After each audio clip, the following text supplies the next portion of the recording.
Yeah, but yeah, it's frustrating. I think everybody in this organization is frustrated because we are better than what our record is, and we should be, on the way up. So that's all it is. I don't know about reports. If you didn't hear from me, like I don't talk to nobody. I have an agent. Like, if you don't hear from me, then it's reports. So, I'm frustrated because I want to win, and I'm a competitor. It's pretty simple. We're now welcoming our senior NBA insider, Adrian Wojnarowski. And Woj, it sounds to me that James Harden is also echoing some of the frustrations that Nets fans are feeling right now based on what happened last year and what this team was supposed to do. What can you tell us right now about those frustrations, not just with Harden, but maybe within the organization as a whole?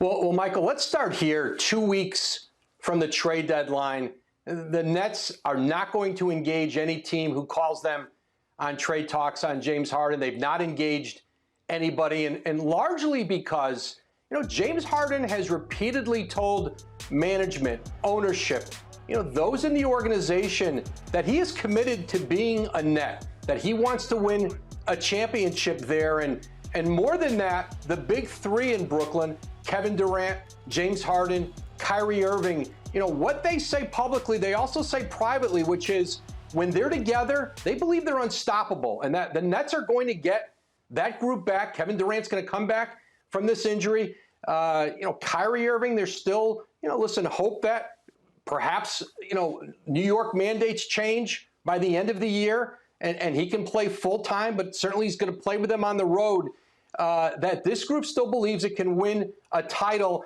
And whatever teams are after James Harden in free agency this summer, certainly he can opt in and do a new deal with the Nets. He can go into free agency. Philadelphia, certainly since Daryl Morey's gotten to the Sixers, this has been a target for him.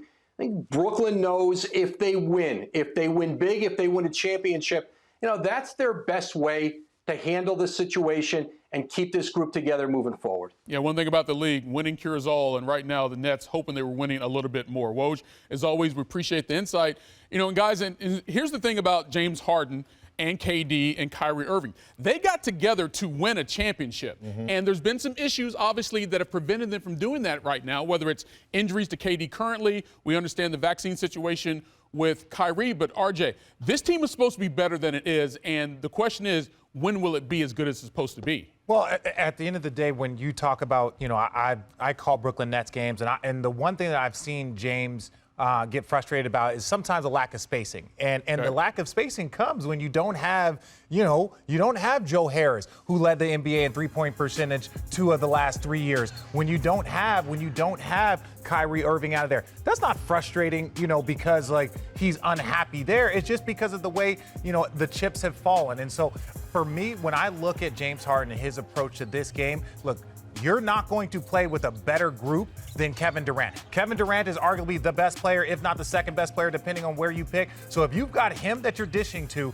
then you got Kyrie, who's one of the, cold-killing assassins on this planet. But you need him on the court if you only get him for half the year. And so for me, I think Brooklyn has a big decision. If Kyrie is not a full-time player next year, that's when they can potentially lose James Harden if he's not a full-time. So they either got to trade him, he's got to figure out what he's going to do with the vaccine mandate, or the city has to, change it. But if that, to me, is the biggest deciding factor on whether or not James Harden comes back again next year. See, here's the problem that I have, right? We talk about so many things on, on the things that's happening on the court for as the lack of spacing. And I'm not disagreeing with you, but I go back to the start of things and tell me why it was supposed to be planned that Kevin Durant was supposed to sign a contract extension, then it was supposed to be Kyrie Irving, then James Harden before the season, and all of a sudden everything went south. Kyrie and James are not signed, and all of a sudden James said, I want to test the free agency market. I mean, it's the writing on the wall, and now he's telling us how frustrated he is right now with a lot of things. I mean, when there's smoke, there's fire. So I'm not about to sit up here and act like everything is peaches and cream when James Harden actually have a right to be frustrated. I said this earlier today, and I'm standing on it. He has a right to be frustrated because one thing that James Harden hasn't done, He hasn't cheated us. He's been reliable. He's been there. He shows up to work, and he competes at a high level. I absolutely agree, and I do think that, he has a right to be frustrated. And we've all been in locker rooms, and we know what it's like when, all right, you have this teammate, but then the next game you might not have that. That changes the scouting report, and it changes the flow, and it changes the vibe of that room. And I'll say this, like when you hear him say we want to compete and we are better than what our record reflects, if you look at it, they're 29-18. Top team, the Heat, are 30-17. I mean, they're thinking that they should be dominating and winning a championship, but the reality here is that he has situations outside of his control, yet he is the constant throughout it to hold them through. Yeah, despite Kevin Durant's injury, obviously, that's not a reason he can get frustrated as that happens. It's some other things that are frustrating James Harden and also the fans. Again, the Nets thought this team would be better than it is right now, but again, they're not that far from behind the top team in the East. Thanks for watching ESPN on YouTube. For live streaming, sports, and premium content, subscribe to ESPN+.